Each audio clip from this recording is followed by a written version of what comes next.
Chapter 31. So Moses said all these things to Israel. Then he said to them, I am now 120 years old, I am no longer able to go out and come in, and the Lord has said to me, you are not to go over Jordan. The Lord your God, He will go over before you, He will send destruction on all those nations, and you will take their land as your heritage, and Joshua will go over at your head as the Lord has said. The Lord will do to them as He did to Sihon and to Og, the kings of the Amorites, and to their land, whom He put to destruction. The Lord will give them up into your hands, and you are to do to them as I have given you orders. Be strong and take heart, and have no fear of them, for it is the Lord your God who is going with you, He will not take away His help from you. Then Moses sent for Joshua, and before the eyes of all Israel said to him, Be strong and take heart, for you are to go with this people into the land which the Lord, by His oath to their fathers, has given them. By your help they will take it for their heritage.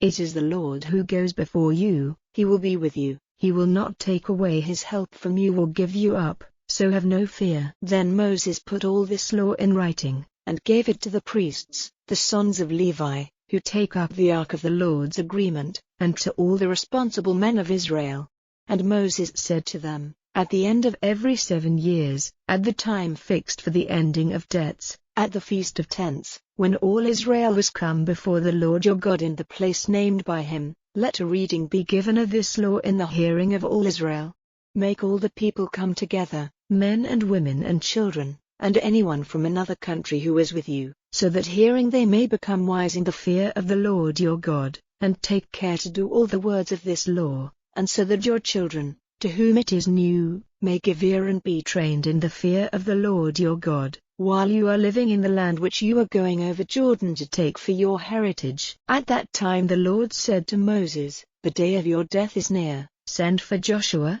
and come to the tent of meeting so that I may give him his orders. So Moses and Joshua went to the tent of meeting. And the Lord was seen in the tent in a pillar of cloud resting by the door of the tent.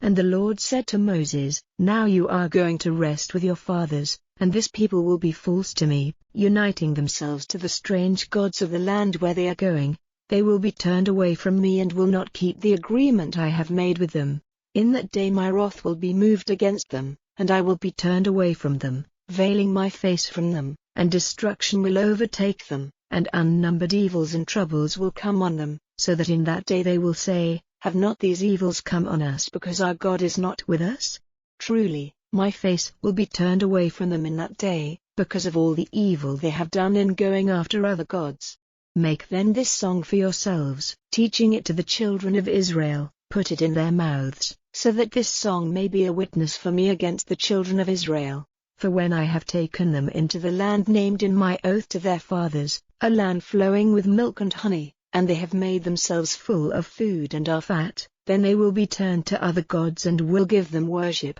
no longer honoring me or keeping my agreement. Then when evils and troubles without number have overtaken them, this song will be a witness to them, for the words of it will be clear in the memories of their children. For I see the thoughts which are moving in their hearts even now, before I have taken them into the land of my oath. So that same day Moses made this song, teaching it to the children of Israel. Then he gave orders to Joshua, the son of Nun, saying to him, Be strong and take heart, for you are to go at the head of the children of Israel into the land which I made an oath to give them, and I will be with you. Now after writing all the words of this law in a book till the record of them was complete, Moses said to the Levites who were responsible for taking up the ark of the Lord's agreement, Take this book of the law and put it by the ark of the Lord's agreement, so that it may be a witness against you. For I have knowledge of your hard and uncontrolled hearts. Even now, while I am still living, you will not be ruled by the Lord, how much less after my death. Get together before me all those who are in authority in your tribes, and your overseers, so that I may say these things in their hearing, and make heaven and earth my witnesses against them. For I am certain that after my death you will give yourselves up to sin, wandering from the way which I have given you, and evil will overtake you in the end, because you will do evil in the eyes of the Lord, moving him to wrath by the work of your hands. Then in the hearing of all the meeting of Israel, Moses said the words of this song, to the end,